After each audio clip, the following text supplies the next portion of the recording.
আমরা পার্বত্য চট্টগ্রামকে ঘিরে, বান্দরবানকে ঘিরে নানা সময় নানাবিধ আলোচনা সমালোচনা এই ধরনের জিনিসগুলো ঘুরে বেড়ায়। অনেকে অনেক ধরনের কথা বলে, অনেকে অনেক ধরনের আপনাদের মধ্য থেকে অনেকেই মিসট্রাস্ট তৈরি করার চেষ্টা করে, বাঙালি পাহাড়িকে ভাগ করার চেষ্টা করে।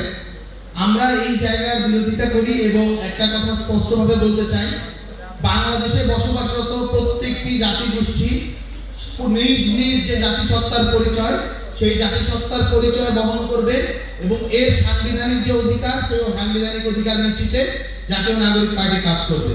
আমরা বান্দরবানের এনসিপিকে শক্তিশালী করতে চাই এবং বান্দরবানে থাকা সমাজের বিভিন্ন শ্রেণী পেশার মানুষকে একত্রিত করে, নানা পর্যায়ের মানুষকে একত্রিত করতে হবে। বান্দরবানের কমিটির সেই যোগ্যতা থাকতে হবে। কিছু অভিযোগ আমরা শুনলাম এখানে, আমরা আশা করব বান্দরবানের কমিটি এইখানে থাকা বিভিন্ন গোত্র বর্ণের যারাই আছে প্রত্যেককে এনগেজ করে একটা ইনক্লুসিভ জায়গা তৈরি করবেন, যাতে করে আমরা বান্দরবানের মধ্য দিয়ে সারা বাংলাদেশে যে চিত্রটা দিতে চাই যে বাংলাদেশের নাগরিক হিসেবে নাগরিক অধিকার প্রত্যেকের যে থাকবে, সেটা যেন বান্দরবানের কমিটির মধ্য দিয়ে ফুটে ওঠে। সেই জায়গায় আপনারা খেয়াল রাখবেন, লক্ষ্য রাখবেন, আগামী দিনে বান্দরবান যেন এনসিপির ঘাঁটি হয়।